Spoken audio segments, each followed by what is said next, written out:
I think your analysis was very straight line. History doesn't run in a straight line. Kid, you cannot tell your neighbor he is stealing ducks when you are stealing funds. As High Commissioner, I was wrong. As Charandas Prasad, I reacted naturally how any person would have. I did not come here for that kind of abuse. I did not come here for that kind of abuse. If you're going to go down that road, I'll walk off. But it's all okay once they're talking. If they were talking, I could not have been here today. You got ADHD. I got like that. Calm down. I think I've done enough in terms of taking our team out of trouble from losing.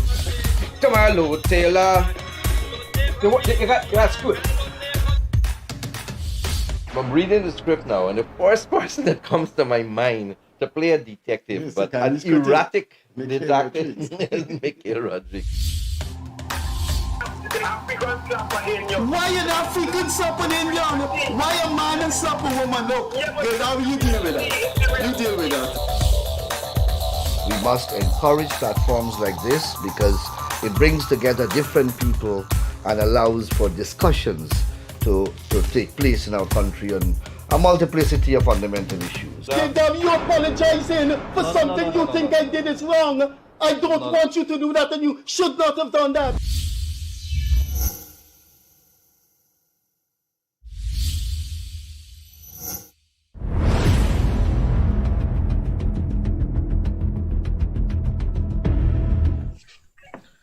Hi, good evening. Welcome once again to the Gildarie Freddie Kissoon show. Wherever you are, good night, good morning.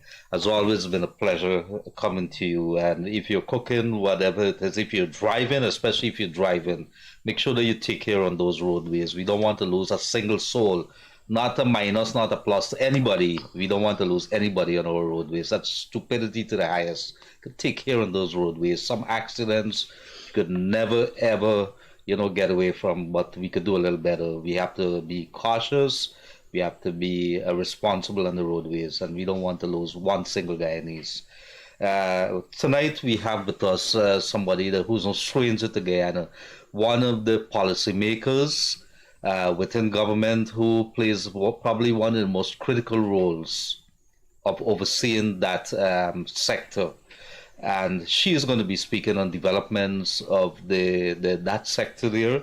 My co-host, Freddie Kissoon, in a very short while will introduce her. But before that, some house matters. I would have seen two news over the last days, the last 2 days.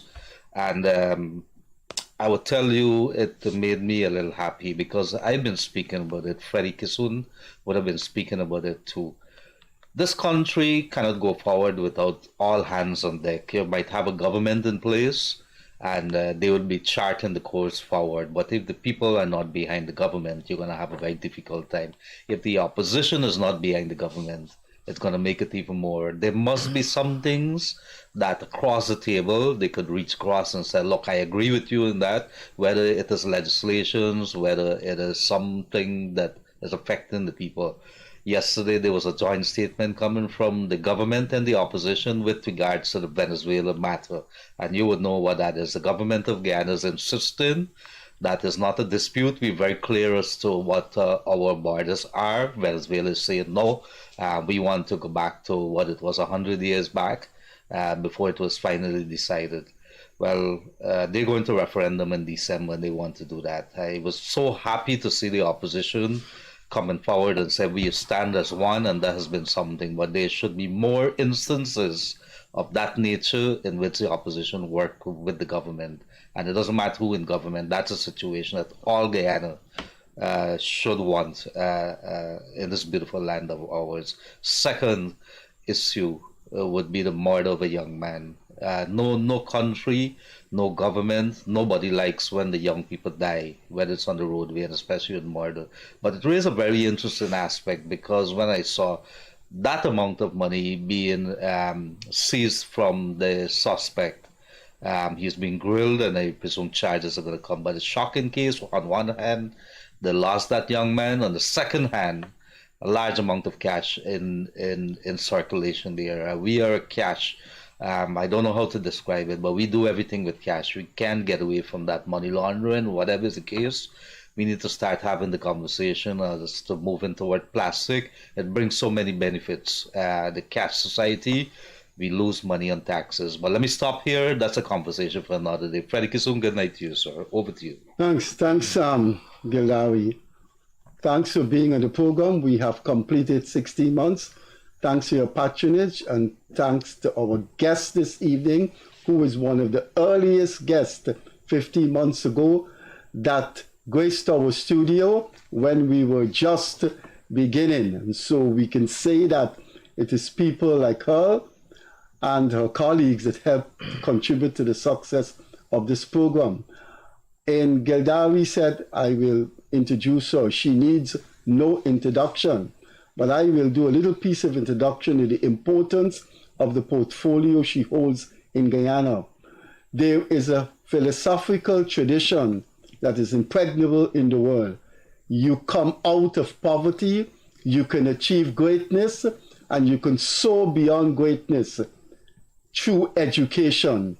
You can be a nobody at 10 years, at 16 years, and if you take your education and you refuse to look back, you could be someone. If you go through the list in the world of people who have made it very, very, very big in business, in the military, in government, just look at where they started from, through education. Our guest this evening holds the portfolio of one of the important transformational landscape in Guyana. If a country is going to change, if a country is going to transform itself into a modern society and go beyond modernity, then its educational system is one of the foundations on which it rests. She needs no introduction. Our guest this evening, for the second time on this program, the Honorable Minister of Education, Priya Manikchand. Priya, thanks a lot for being. I don't think I could call you anything but Priya. I thought you, Chuji. I will start with a light question. How is the family? They're good. Good. It's 2 boys, right? No, I have a girl and a boy. The girl is 13 and the boy is 10. So soon to be 11. Soon to be. So common entrance is coming. For him, yes. And the 13-year-old. She's in third form. Okay. So you're not going to subtly influence them into the legal profession. You're going to leave them to do. No, for me, whatever it is they want to do, they have to go to school to do it. So you want to be a chef, you have to go to chef school.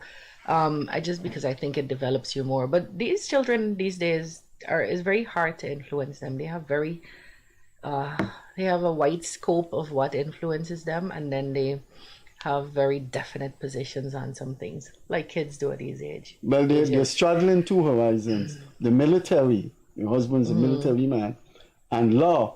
They may go their own way. Yeah, they had a career day a couple of years ago, and it was funny. My daughter wanted to be the soldier, which she was. She dressed up, and my son wanted to be a scientist in a bow tie, which doesn't happen, but we did that. And since then, they've stuck to those. No, at all. Changes? I see changes all the time. So I don't think children at this age need to know. Those who do, excellent, but that they need to know exactly where they're going. I think the world is really, really wide now, and there's so many fields open, and there's so many that will open with all the technology that we have, that I think we should give our children freedom to choose. Okay, well, I can't see you being anything but a good mother. Let's start with the value of this ministry. You said in our informal conversation before the camera started to roll that you think it's that ministry is going to make something out of Guyana. Let's put it in my own way. You care to expand? Yeah, I think it's a huge burden and a beautiful calling for all of us who serve there, because I'm just a minister. We have thousands of people who serve, beginning with teachers and education officers and then public servants who serve in the ministry. I think we get to decide what Guyana 10 years from now looks like. and what Guyana 5 years from now looks like, and what Guyana 20 years from now looks like. And so the converse is also true. If we fail to do what we're supposed to do excellently, which is to teach these children to think and think critically and respond to situations responsibly, that we could have a country that looks chaotic with high-rise buildings and beautiful roads. And so the effort is to make sure that as we build out the infrastructure and as we build out this new Guyana with our new resources, that we build out a population that can respond to the needs locally, that can lead the country, that can compete in the world, and that could take this country forward. So it would be a terrible waste and a real tragedy if we were to have the beautiful buildings and the roads and the bridges and our people couldn't partake and thrive in that. And so that's the feverish effort of the Ministry of Education to do, as your philosopher said, make sure we could change lives through education. And we've seen that. I mean, if you think of school, where when you went to school, education is the equalizer. There are children in my class, and I went to Queens, so the myth that QC has only rich children is just that, a myth, who tell me now that they didn't want to eat in the dining room because they were ashamed of what was in their food bowl. But right now, regardless of, and we had very wealthy persons, also children from wealthy families on the same level, in the same year group. And the children who didn't have anything, like you said, or whose parents didn't have much, but who invested in their education, we're all equals now. So it's the one certain way of equalizing people.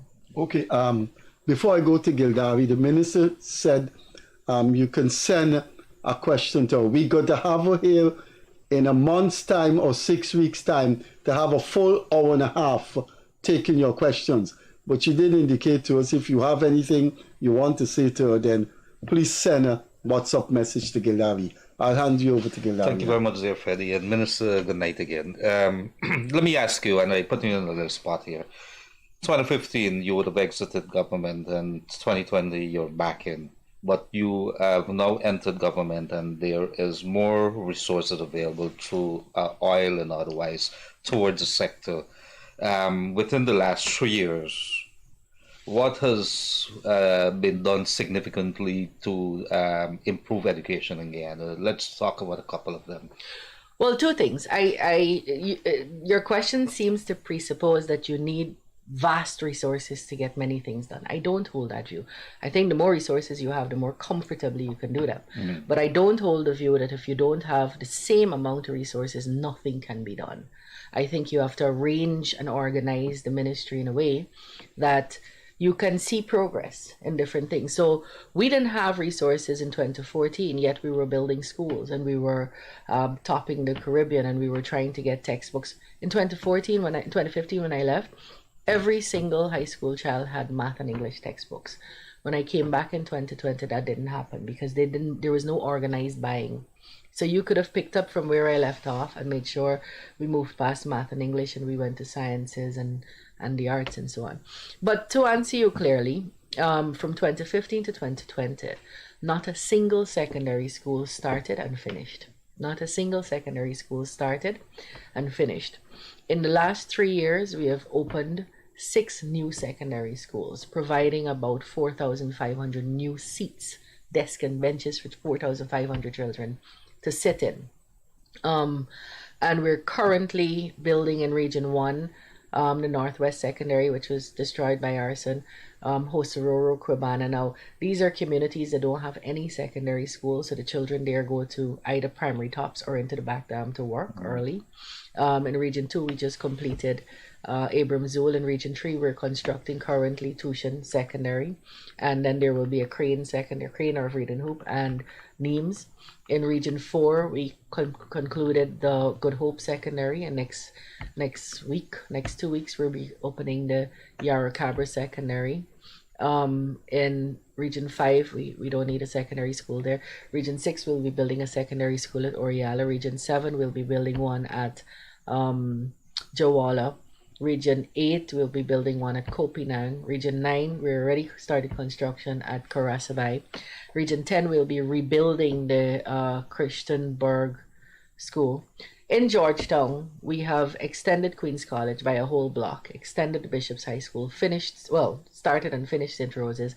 We're rebuilding Christchurch, we're rebuilding North Rempelt, we are building St. George's and St. Mary's, and we just extended St. Winifred's by a block and East Rumpelt by a block. So when I came in, it was a really sad place. I'm really sad because children couldn't go to school. So this morning we commissioned the St. Winifred's Secondary School, a new block called the Avril Crawford block, named after their first headmistress, who apparently was an excellent educator and disciplinarian and really loved children. And before we were able to build that in 2020, children were grade 7 and 8, that's first and second form if you're older. They were going to school on rotation, one going to school 2 days a week and one going to school 3 days a week. You can't get an optimum education that way. That's why most places in the world go to school 5 days a week. So we built a block there. Everybody's able to go to school 5 days a week. So you didn't need oil money to do that. You just needed a heart. And that's one major thing. In 5 years of APNU AFC, 2015 to 2020, no school was built or completed. No secondary school. No secondary school was built. And you see the comfort I say it with. Nobody is going to be able to challenge that because none was done. Okay. 15 editorials. I don't think it crucified you because you're looking robust and you're still in the ministry performing creditably. But 15 editorials lambasted you on the Mahdia thing, the report. You want to that's a Mahdia report. You want to confront those 15 editorials in the Starbook News now for clarification and defense? Well, let me begin by saying I think editorials are an important part of our life, and the scrutiny that any country that is accountable should have, and I think they have great value. But I think they have great influence, and that's why I think they have a bigger responsibility to be honest, responsible, and not make up facts. So I was asked very early on if I had shared the report. So I'll back up in a minute with anyone, and my response was, and it was carried by the Starbook News, that I had shared it with the relevant persons. Because I didn't answer further when they called for queries, they made up a fact that I hadn't done anything else with it. So here's how we got this report. It was commonly dubbed the UNICEF report. It's not. You remember prior to coming to education, I was Human Services Minister. And when I went into that ministry, I had responsibility for orphanages and care homes. And those are privately run. There were no government ones at the time. We created some. So before I left, there were 2. But there were no government-run orphanages when I went to Human Services. But what I found was this orphanage A would have all the bed sheets necessary and enough beds. An orphanage B wouldn't. An orphanage C wouldn't know what they needed to have. An orphanage D wouldn't realize they needed to have separate cups for each child and that kind of thing. So we thought that we should do something like a minimum standards for orphanages and care homes. And we did that. We had a consultant come in, we drafted it, and we did a document, really nicely done, called minimum standards for orphanages and care homes. After we did that, we saw great success. The orphanages said, oh, this is what you wanted. This is what we need to cater well for children. And we started seeing standardization around in the community. Suriname had come in and asked us to lend them our expertise after we did that in some other Caribbean countries. So that was very well done. When I came back to education, because I'd seen it the last time that I was there, but we left government. We tried to do the same thing. We said, let's get a document. So I am not responsible for any dorm around the country. Or education is. Ministry of Education isn't. It's the Ministry of Local Government, because the country is decentralized in how we operate government. The Ministry of Education is responsible only for President's College. So, but we said we could help. We could help by creating a similar document. What are the minimum standards that should obtain in any dormitory to give a good housing to students who have to use the dorms. And so we went ahead, we got UNICEF to pay for it, and we got a document out of it that said, these are the minimum standards, and as requested by us, these are the gaps in each dorm vis-a-vis these standards, and this is what it would cost to fix them. Got that report, almost immediately shared it with ministers of finance and local government for the reason that they have to, finance has to finance the rehabilitation, and local government because it fell under them. And then I laid it before the cabinet. Again, almost immediately. So when I said that the relevant parties had the document, they did. And it's not that nothing was done. The cabinet took some very firm positions on where we would go. And the position was that we are going to, over a period of time, reform and rehabilitate all the dorms in accordance with these standards. Now, those have some nuances that you have to understand. Let's take Paramakatoy. Paramakatoy's dorm is going to cost over $340 million to fix in accordance with this report. The money is not the issue. The issue is it's going to take about 4.5 months to do that. Now, what do we do with these children while we're fixing? The communities are peculiar. If we say stay home while we fix this dorm, we're not getting them back. They're going into the back dam. They're going to be lured by other things. And so we can't afford 4.5 months. So we got to figure out, do we close a little bit early, open a little bit late, and give 3 months? Is there, as we're doing right now at Santa Rosa, where you can build and repair a piece even as they live in another piece without it being unsafe for these children?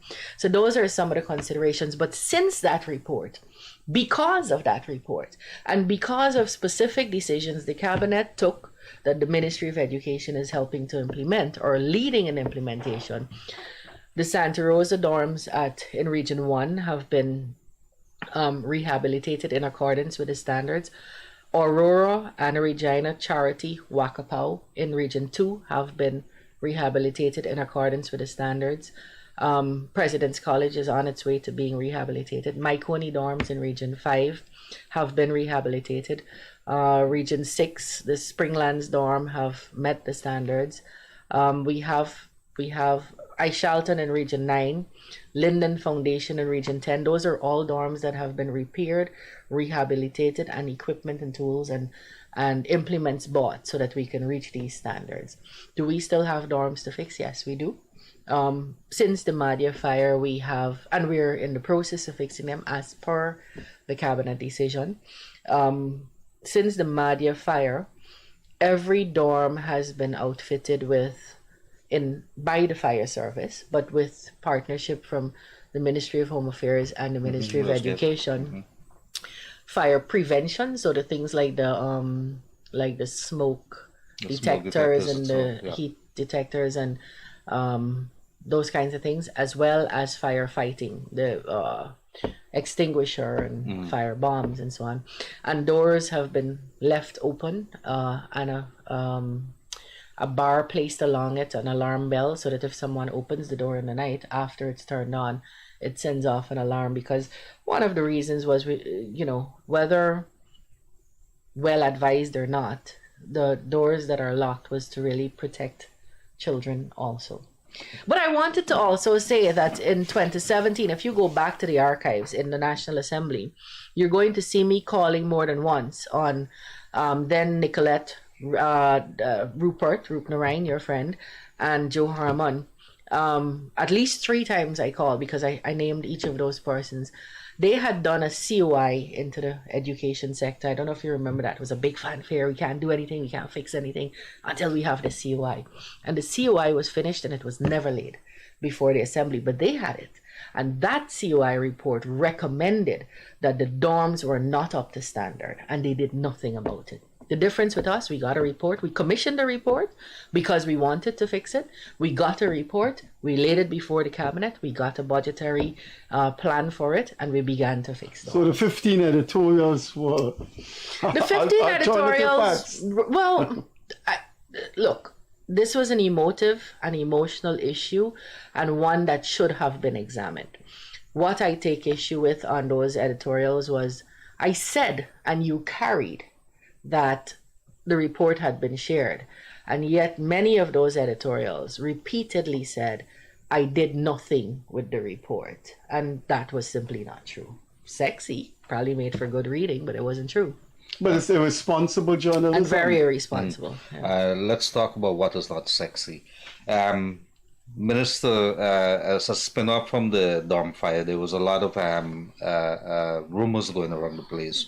When you were serving as the minister within the Ministry of Human Services, you passed a very robust sexual offences, some laws that were very strict.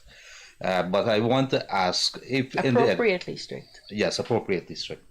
But I want to ask you, as the Minister of Education, do we have a big problem of children under 16, because not only girls alone, but boys as well, being targeted and being lured? Is it a big problem in our schools, and how are we targeted, that as the authorities? Well, I'm not sure big compared to what. I think across the world, well, and even if one child is harmed, it would be worrying for me. But across the world, children are vulnerable because of their age and their inability to reason, and predators take advantage of that.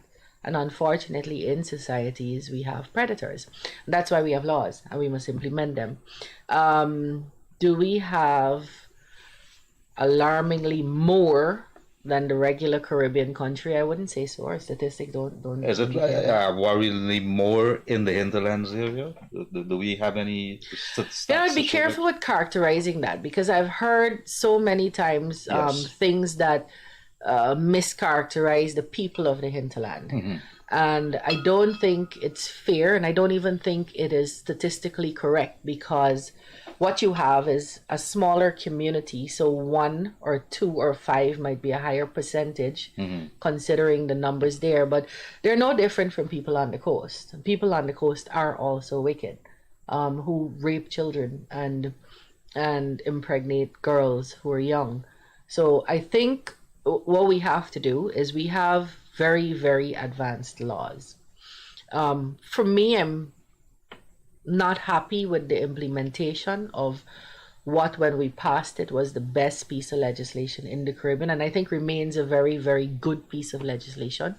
But laws mean nothing if they aren't implemented, and that's part of the problem. One of the big issues that we found out when we were consulting to get that law passed was that victims felt very uncomfortable and harassed, and they were tired if they had to repeat the story to the police, and then the doctor, and then the social worker, and then the court, and they were telling this awful and living this trauma and reliving this trauma every time they had to tell that story. And so one of the not a recommendation, a part of the law said that we should have something called a sexual assault referral center in various parts of the country, which had great success in countries like South Africa, where all the services would be in one place. So you go there, you say, I was raped, the police is hearing you, the doctor, the social worker, everybody's hearing you at the same time.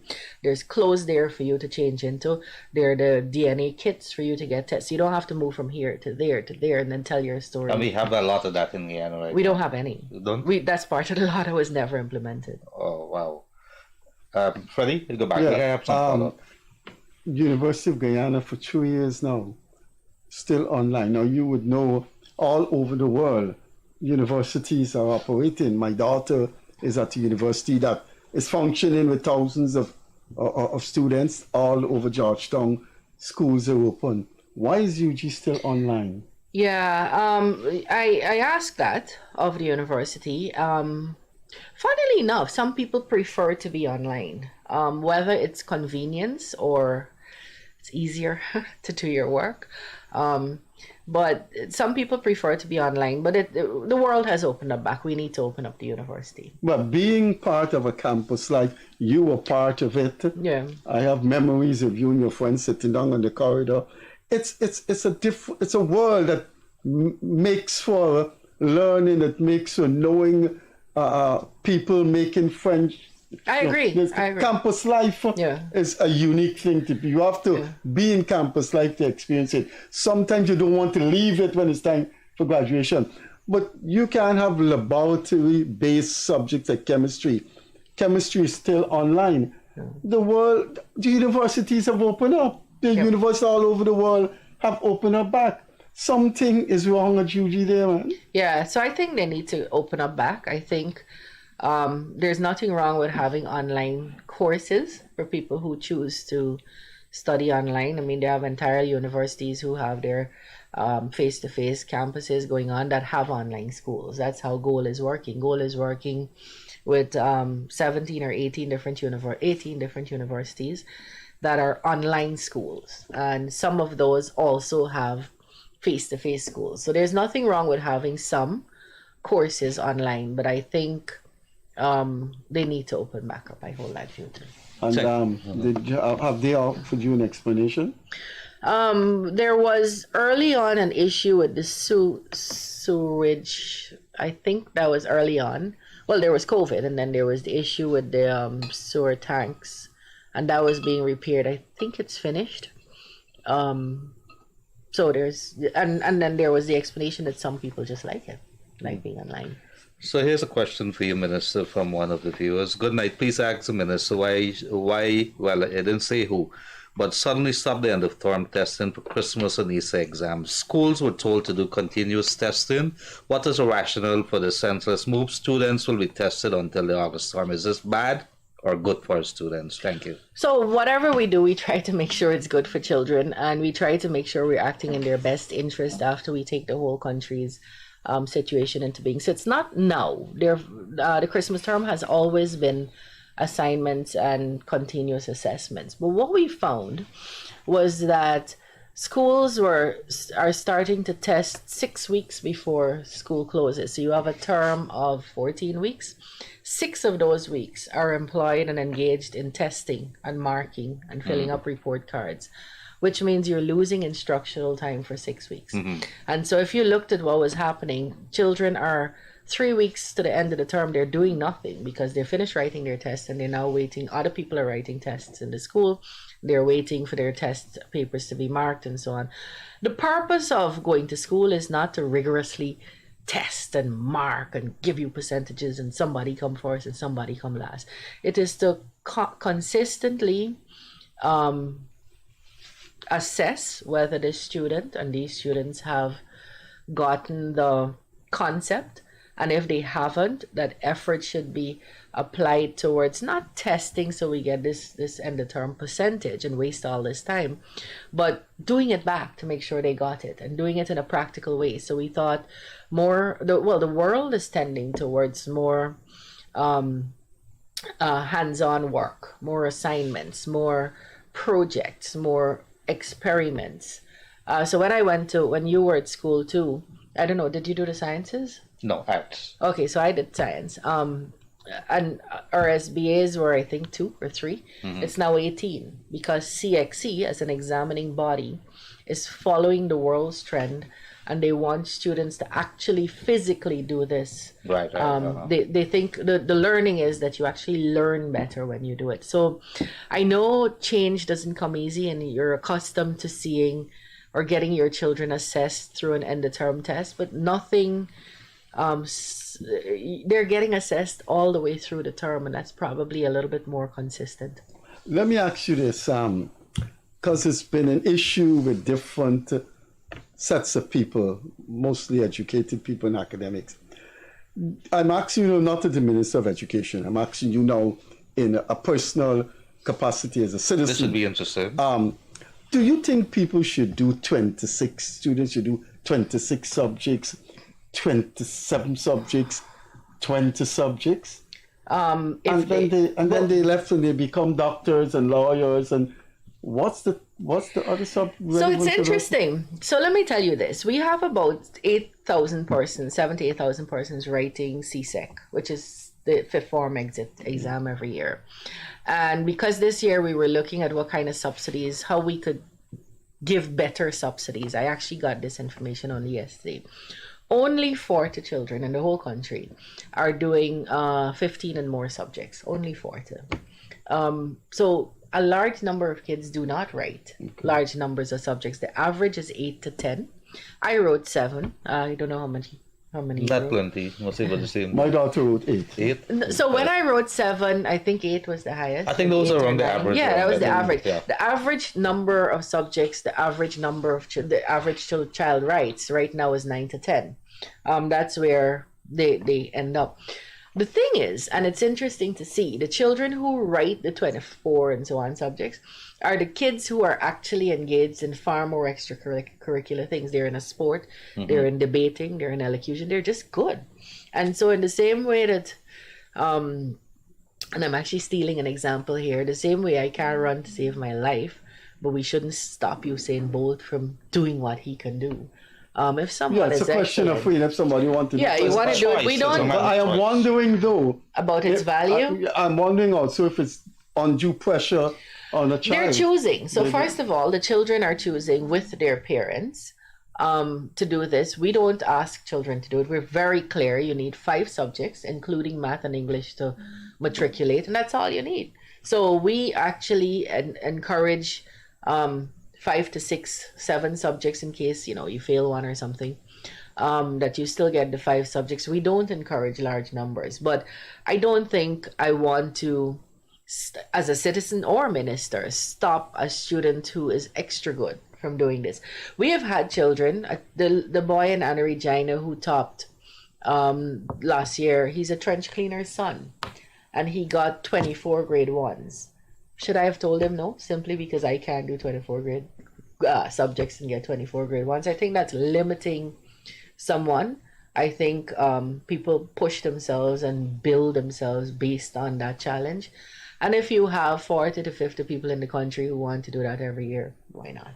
But I'm wondering if there's any statistical compilation that when they go on, if they continue that creativity and erudition, because I find when they go into university, those people who do 24 and 28, I find when they go into university, they don't emerge as numero uno in university. But what is numero uno? I mean, if you're using it just as the A's and B's, if they're going to university and you're transferring from Essequibo, which is a very different environment from Georgetown or Harvard, and you can function there because you challenged yourself and did well here, then that's numero uno for me. It's not just the percentages, it's what it allows you to do, how it allows you to grow, how it allows you to organize yourself, to learn yourself, the confidence you get from that maybe.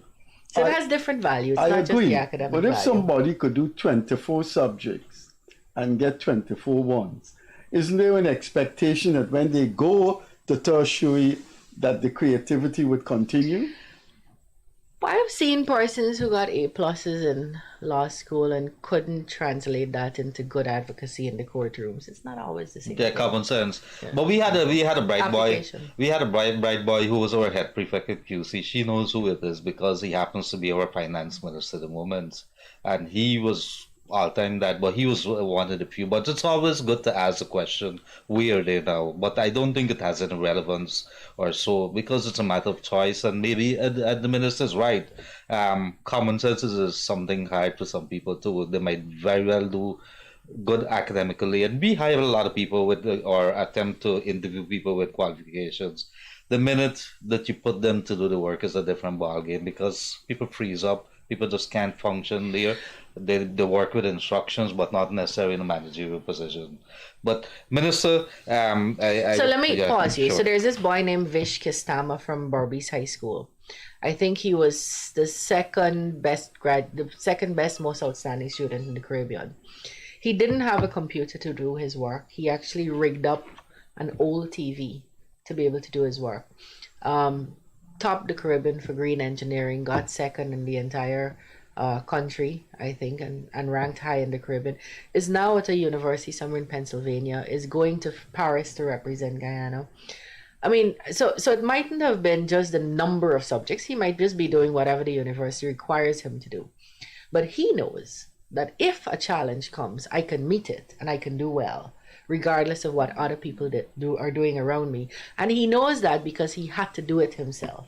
So sometimes it's not just the grades, it's what it does for the person. I'd like to meet that kid though. If he's back here. He's on a government scholarship. He's on a government scholarship. So he's actually going to Paris with me in a couple of weeks. With you? Yeah. Well, I'll meet him there, yeah. Recently, a video came out of a teacher in Bartica seen on video. And I said reportedly seen on video, whatever's the term there. But he was with a kid, a student there, and forcefully, according to the video, taking off the kid's socks. I think he's been suspended, and the ministry is looking in. The bigger question on the table is how does, for the people who don't know, where does the government stand with regards to teachers, the operation, engagement with students? We have come also in the same context that dealing with kids now. I remember in my days, teacher used to come, and if she doesn't like it, and she was strict, and I really loved her for that. Even today, pelt you with a duster or a chalk or something, but some of the things are no now. But the kids nowadays, they are a little more challenging to deal with. But I want to put that in context and tell us. So, two things. One, you said he was disciplined. He's not. Discipline would be disciplinary. He said he was suspended. Suspended would be something that is a disciplinary process, and that can't happen until we hear him fully and give him a chance to explain himself and go through all the fair hearing processes, which I'm insistent on. On the issue of corporal punishment, though, the government has been very clear. If children are to be beaten, there are particular offenses you can be beaten for. So there's a rule book. This by itself is an anachronism that I can't stand, but there's a rule book on how to administer licks. There are specific offenses you can be beaten for, a specific number of strokes for each offense, and you can't be disciplined in the presence, you can't be beaten in the presence of your other learners. And so there are rules, as ridiculous as that sounds, because this is a really brutish kind of thing in my view. There are rules about how to be a brute. And we're very clear that those rules will and must be followed. So teachers are not suspended, are dismissed for breaching those rules. Whatever the rules are, and whether we think they're brutal or not, they were meant to protect children from abuse and from people just going off the rocks and pulling off somebody's shoes and beating them on their foot bottom. Not that happened in that case, but you saw what happened. So that's where we are. We have these rules. I think, as a parent, it's a complex issue. Not for me. It's a complex issue for the country. My understanding is, in that particular instant, and in other instances, parents go and say, I don't want any harm to come to this teacher. I think my child should be beaten. And that's a large number in the population. Politicians generally try very hard to please their people. And so you've seen a lot of political parties being reluctant to address this issue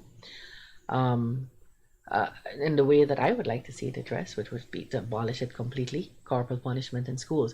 But I'm also a parent and I'm a citizen, and I'm saying at this point, if there are some citizens who want to maintain corporal punishment, that we do that with rules, but that for those people like me who don't want their children beaten in a school, that you allow me to opt out, that I must be able to say that I am opting out of this mode of discipline in my children's life in their schools. And a lot of people go away with the idea that if you don't discipline, they'll go wayward. I'm not saying don't discipline. I'm saying don't discipline by beating.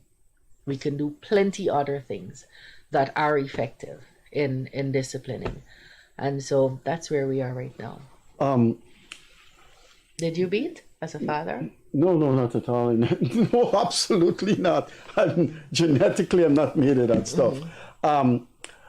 Do you have jurisdiction, the ministry, or does this school come under the ministry's jurisdiction? Guyana Technical Institute in Wilford Avenue. That, correct me if I'm wrong, but I grew up understanding that when you don't do well at high school final examination. That kind of school offers you a future. I went in there the other day, and that thing is overcrowded. Right. It cries out for expansion. So two things. We got to move away from, and we have to, both for practical reasons as well as it's not encouraging. Long ago, when I went to school, and I'm old, so that's a long time ago. Long ago. Yeah, it's long ago. If you couldn't do academic work, you're right, you could go and do skills. Now, skills is life, skill is wealth.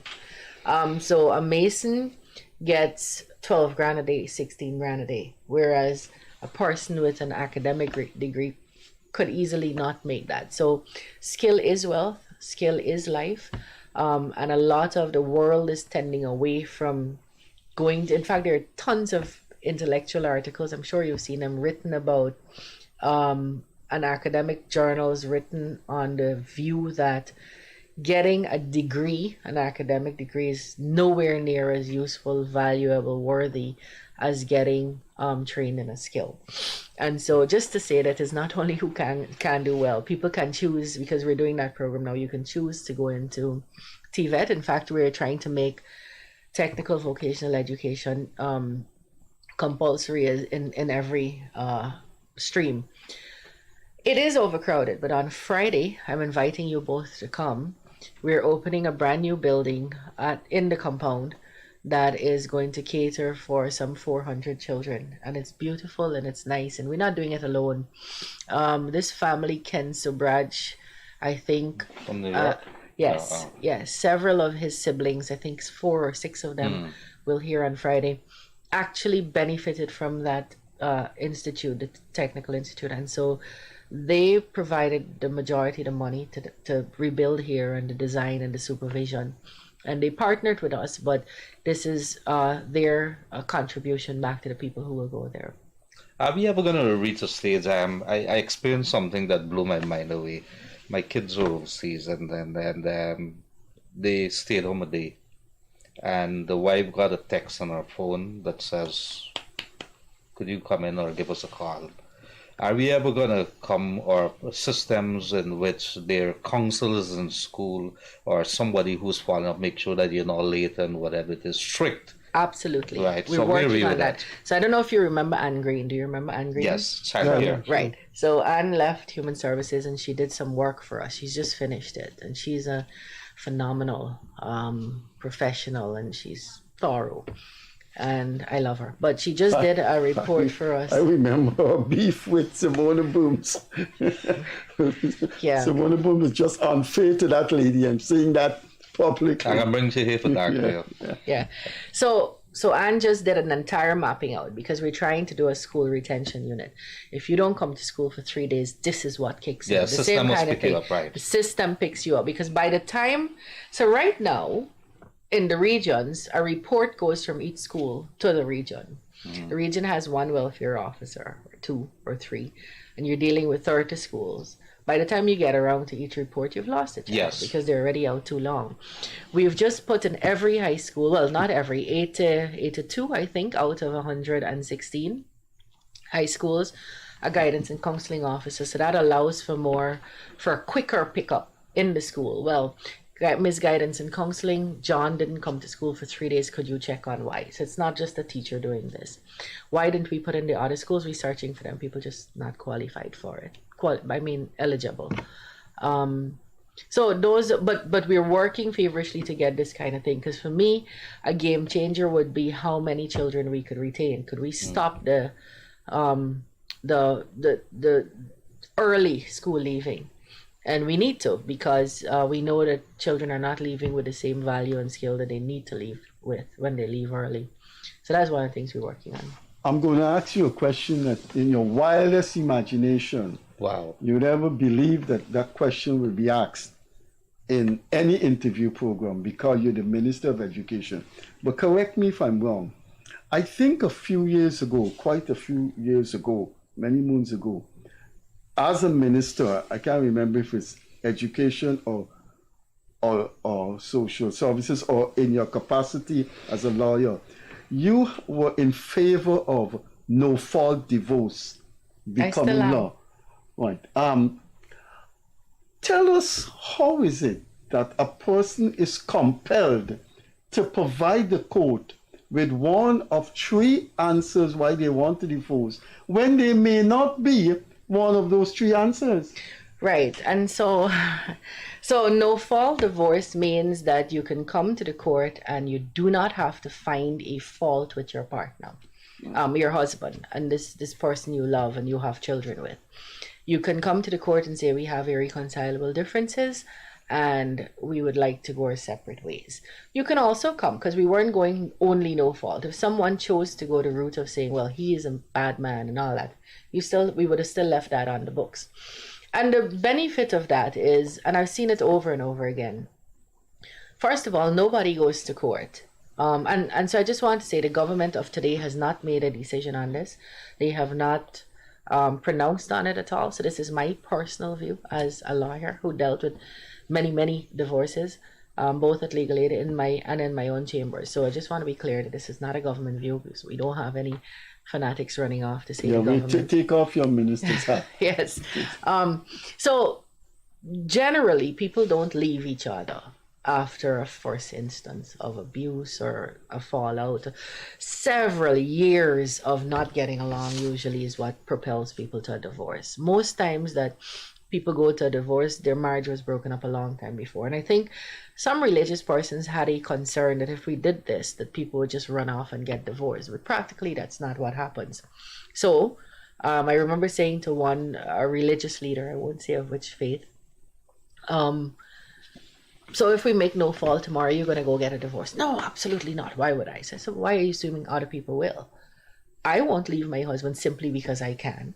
You won't leave your wife simply because you can. It would have to be something. What's happening now is the system, the laws are forcing me to go and say, my husband, the father of my children, whom I'd like to have a good relationship with still, and that good relationship would actually be beneficial to the children we made together when we loved each other. I'd like to get a divorce from him, and he's a horrible human being. He's beaten me, or he's adulterous, or he's abandoned me, and I have to say these awful things. And I've seen, and that's the only way I can get a divorce right now. And I've seen how that really estranges couples that need to come together in that time for their children. So it's really bad for children. Worse. It makes it worse for the children of divorced families. It does nothing, so you're just forcing people to lie under oath. A lot of these couples have been separated for many years because people don't understand their law. Well, how could she say this about me? I ain't gonna give she no child support anymore. Look at all these bad things she says, without understanding that I had to say it, because we won't be able to get divorced if I didn't.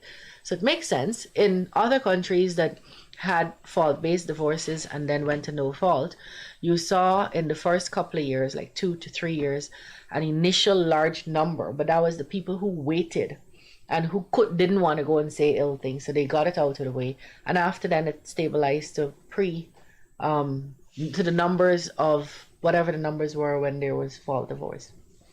Christmas, Minister, Christmas coming, back to your ministerial hat. Christmas coming, the budget coming again. Teachers, trainee teachers, what are some of the goodies in the basket for them? So trainee teachers are... Both teachers and trainees, he said. And cleaner sweepers too. Let's talk about that too. The president has been clear on his package for teachers. He's looking at it. He's looking at it holistically, not because anybody has forced him to. He said from the beginning that all of us will do better. The entire country is going to be picked up, but we'll do it in stages and phases. And so he first looked at the people who were earning the least, nurses and policemen, and he changed that. A trained graduate earns 168 or 98, I can't remember, but one of those two figures, $1,000. So that's not... Tax comes out of that, though. Yes. You have to pay taxes. You don't pay taxes? No, I'm saying tax will come out of that. Yeah, 168. Yeah, but they have the threshold and all that, but they earn that. And teachers, you know, so the president is looking at that. In addition to earnings, we do duty free and scholarships for universities. We have more than 2,000 teachers studying for masters and PhDs at no cost to themselves right now. So we have, there are all those, but the president is looking at that. Trainee teachers, though, for all of the time that we have had teachers in training, which is almost a century, we've always only paid a stipend or nothing at all. So from last year, we started paying each trainee teacher. So instead of $10,000, which was the stipend, we're now paying each trainee teacher the salary of a starting teacher. So each trainee teacher gets $80,000 while in training. And this was implemented last year? Last year. And they're training for free. By that, I mean at no cost to themselves. Nowhere else in the world, teachers have to pay to go to training school in the world. We're doing this here for free. And the other thing we've done is so on the 29th of November, we'll be graduating more than 2,300 teachers. And it's the largest ever in the Commonwealth Caribbean batch. And that's because we took the school online. So we have not fully online. We have all of the courses online for those who want to be online, along with the teacher practice and training. But we also have face-to-face education for teachers who need to be face-to-face. And we have, for the hinterland teachers, modules. So the trainee teachers for the first time have been practically exposed to teaching, are being paid a salary, and have been given an opportunity to train, because before we could have only admitted 535 persons. So to the trainee teachers now, which one of you would have not been there if we had kept the system as we had kept it before? And another interesting thing, when we went online, so before we went online, the hinterland teachers used to do this program called TTC, Trained Teacher Certificate, which is a 3-year program. The college in Georgetown at Turkine offers an AD, associate degree, an associate degree in education, which is 2 years, and then you go on to the university for 2 years. The person doing the trained teacher certificate had to do 3 years of that, and then if they wanted to do the degree, 3 years of that.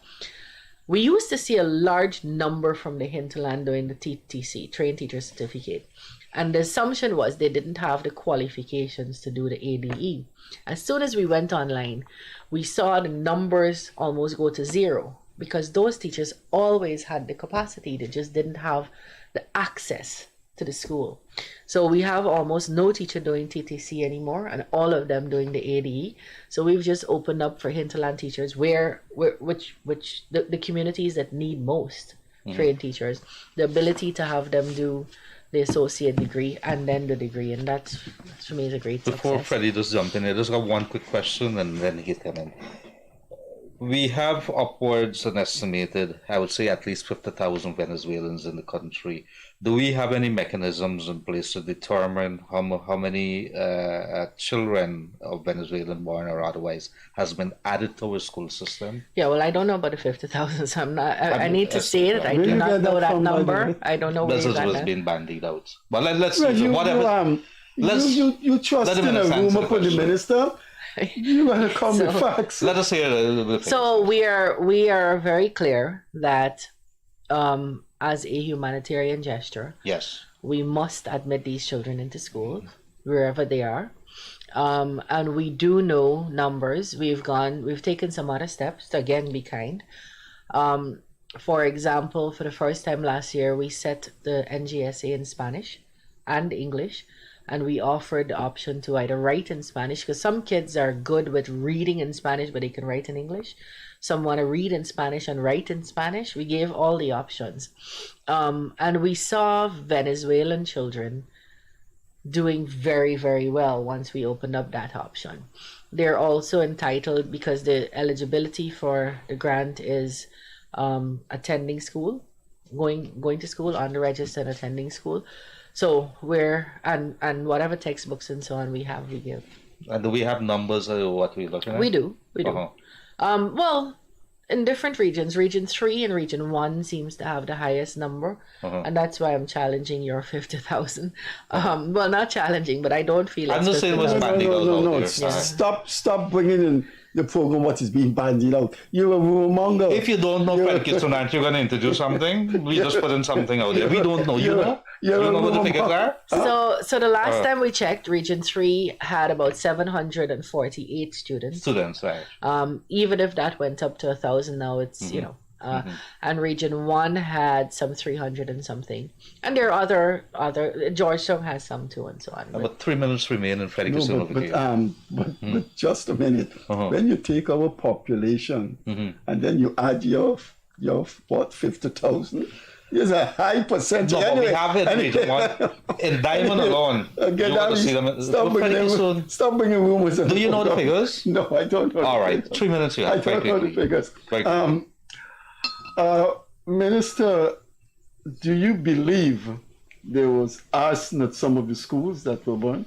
Well, it's not what I believe. The fire service has determined that Northwest in Mabaruma was arson. Christchurch was arson. Madhya was arson. So we've reached a stage in this country where people can burn a school, and the victims are children that want to learn and have a future. Yeah. What are we losing humanity? I mean, if you burn this is the last place you think of, a hospital with patients. How children going to school? Yeah, that's why the situation in the war, if you can call it a war, the children who are being denied education and life and health care and food and water, we really need as a world to bring a halt to that. It's sickening, and it's not a news story anymore. There has to be collective action. In closing, Minister, before I go back to Freddie, what would the people of Guyana likely to see next year? We're almost to the end of the year now. I'm sure there's major plans for next year. So we're on the trajectory of trying to make sure every single secondary school student can access a secondary school. So looking for universal secondary education. And then we're looking for a higher quality in nursery, primary, and secondary. Higher quality means more trained teachers and retrained teachers, more resources, more monitoring. So that's a big deal. More monitoring of what's happening in classrooms so that we could get the best out of it. Supporting families so that they can be part of this education program.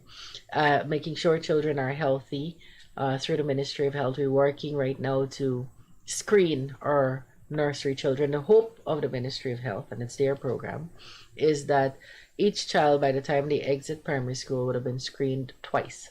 So it's just a holistic program of access to schools and then quality once you get into the classroom, which has a whole set of different parameters.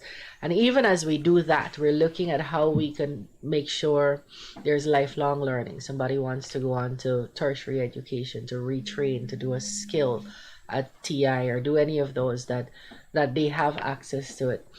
In that, there is a lot of complexity because children are learning very differently now.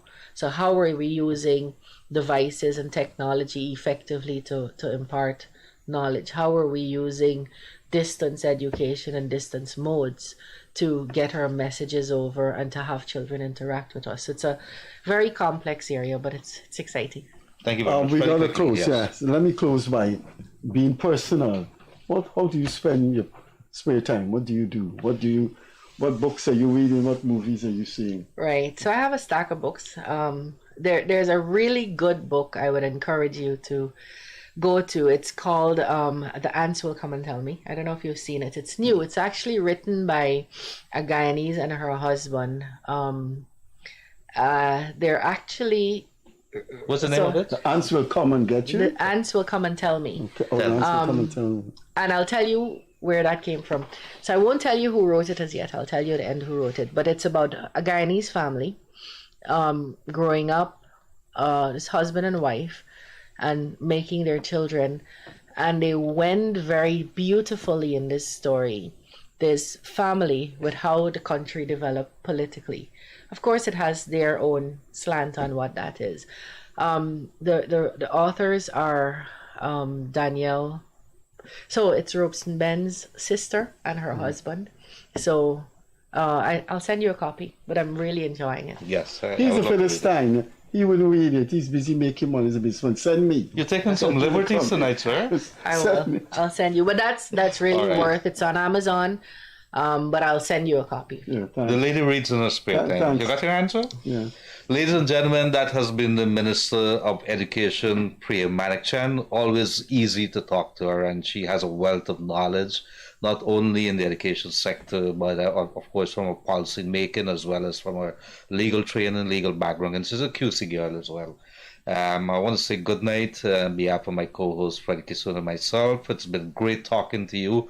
1 hour is never going to be enough to really capture, but I hope we've given you something to think about as we try to develop this country, have our policy makers understand, as well as the opposition, that there can be no excuses. Have a good night.